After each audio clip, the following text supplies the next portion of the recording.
4. Steel beams weighing up to 200,000 pounds were thrown laterally up to 500 feet.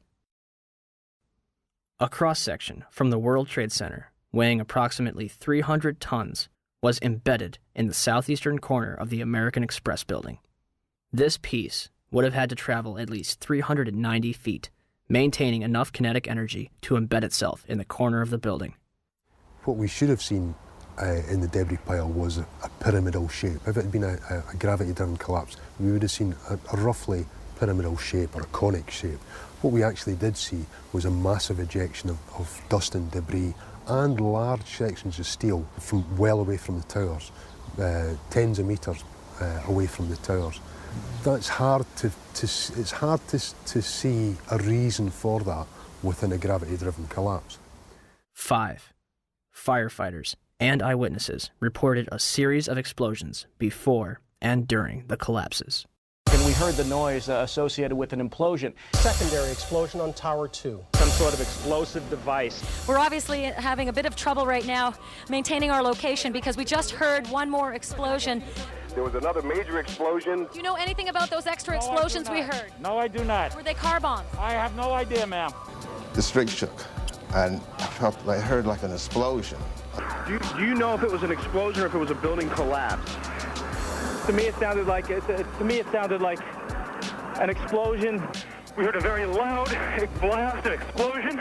They were taking photographs and securing this area just prior to that huge explosion that we all heard and felt. Not clear now is why this explosion took place. When there was some sort of collapse or explosion. From street level, as though it had exploded up, a giant rolling ball of flame, and the firefighters screamed, "Run!" It was this blast of warm air. It wasn't hot. It was warm. And it picked me up and threw me up against the wall of the building. You were picked up off the ground. Physically picked up off the ground. I remember an explosion. At that point, I got knocked out. I don't remember anything. Then I got up, and I looked out the window because the windows exploded, and the street below caved in. And at that point, there was like fireballs coming up. An hour later than that, we had that big explosion from much, much lower. I don't know what on earth caused that. About 15 minutes after they made their entry, we heard a boom. I don't know if that was the infrastructure that was going or another explosion. Again, there has been a second explosion. John, just seconds ago there was a huge explosion, and it appears right now the second World Trade Tower has just collapsed. All of a sudden I heard rumbling, and we all started running away from it. The glass blew out and threw me onto the sidewalk, and I couldn't see for 20 seconds. It was like holy hell coming down them stairs. And then when we finally got to the bottom, they were coming out on a mezzanine level there. And another explosion came right from it, just everyone flying. We stuck on the stairs for a while. We finally got down to the lobby. Then we get to the lobby, it was this big explosion. So I was real lucky. I don't know what happened to the people behind me when that blast occurred. And was actually on the 78th floor of the second tower, and was evacuating the tower, and experienced all these explosions and made his way back down. We presume because of the initial explosion, there may have been secondary explosions as well that were detonated in the building by these terrorists. There was a secondary explosion, probably a device either planted before or on the aircraft that did not explode until an hour later. I heard a second explosion and another rumble and more smoke and more dust. I ran inside the buildings, the chandelier shook, and again, black smoke filled the air. Within another 5 minutes, we were covered again with more silt and more dust. And then a fire marshal came in and said we had to leave because if there was a third explosion, this building might not last. Eyewitnesses also reported that explosions had taken place in lower levels of both the North and South Tower. Here it comes. They were having coffee in the World Trade Center when the first plane struck. And all of a sudden it sounded like, I don't know where the subway is, but it sounded like a subway collision, a bomb, and it was just pounding, boom, boom, boom, and I literally thought the subway had exploded. And the ladies that are with me were in the World Trade Center in the first building and escaped through the lobby where they report they believe there was a bomb in the lobby. Just get out of the tunnel and the blue. The subway tunnel? Yeah. Yes, I was right there. I was down in the basement, came down, all of a sudden the elevator blew up, smoke. I dragged the guy out, his skin was hanging off, and I dragged him out, and I helped him out to the ambulance. And when I got up to the concourse level, it was just like you know, like gunfire and then just 3 big explosions. And even the turnstile was burnt and was sticking up, and they just told us to run. I heard the first explosion, and the elevator blew up. And as we were coming out, we passed the lobby. There was no lobby. So I believe the bomb hit the lobby first, and a couple of seconds then the first plane hit.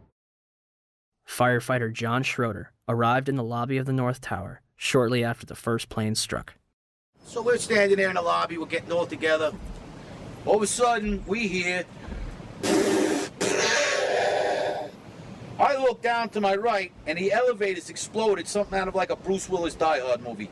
People just come running out of the elevators, on fire, fireballed.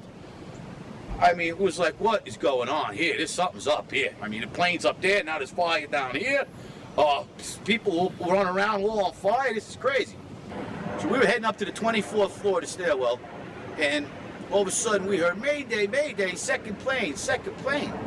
Swift, we're looking at each other like, come on, second plane? There's no way there's a second plane. Within seconds, our building got rocked.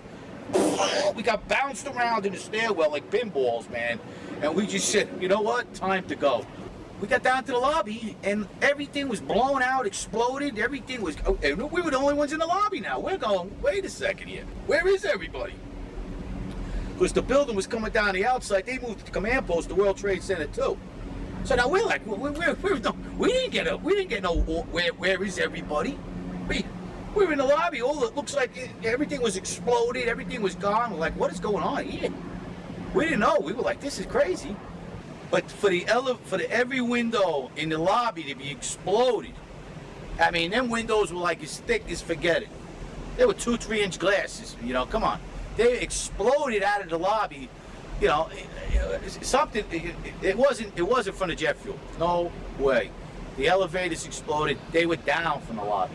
The lobby was over here. That should never have happened. Something would happen there, and that wasn't. We came down. It looked like a bomb went off in the lobby. There was no fire. It just looked like a bomb went off. So, how was the largest and most puzzling architectural failure in history treated? The steel from the World Trade Center was mostly shipped overseas, eliminating any possibility of independent investigations. New York City's Department of Design and Construction contracted 4 companies for debris removal. Each was assigned a specific zone and controlled and monitored by a 3-person team. The operation was so controlled that in November, each dump truck used for removal of debris was fitted with a GPS locator.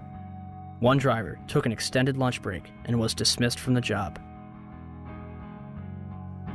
By April 2002, over 185,000 tons of debris had been removed from Ground Zero. FEMA's Building Performance Assessment Team was not even granted access to Ground Zero. They were granted a tour of the site in early October, but were forbidden from collecting samples or examining blueprints. Out of hundreds of thousands of pieces of steel, 150 were preserved at Fresh Kills landfill, from where FEMA conducted its investigation. When the Twin Towers came down, they released over 500 tons of pulverized asbestos into Lower Manhattan, along with lead, barium, mercury, chromium, copper, and several other toxic chemicals. 425,000 cubic yards of concrete is pulverized. 600,000 square feet of glass is turned into dust. During the World Trade Center's construction, spray-on fireproofing comprised of concrete and asbestos was placed on the core columns. When asbestos was outlawed in 1971, they ceased this procedure at the 64th floor of the South Tower. The Port Authority eventually realized that the asbestos presented a problem, and demolition was not an option.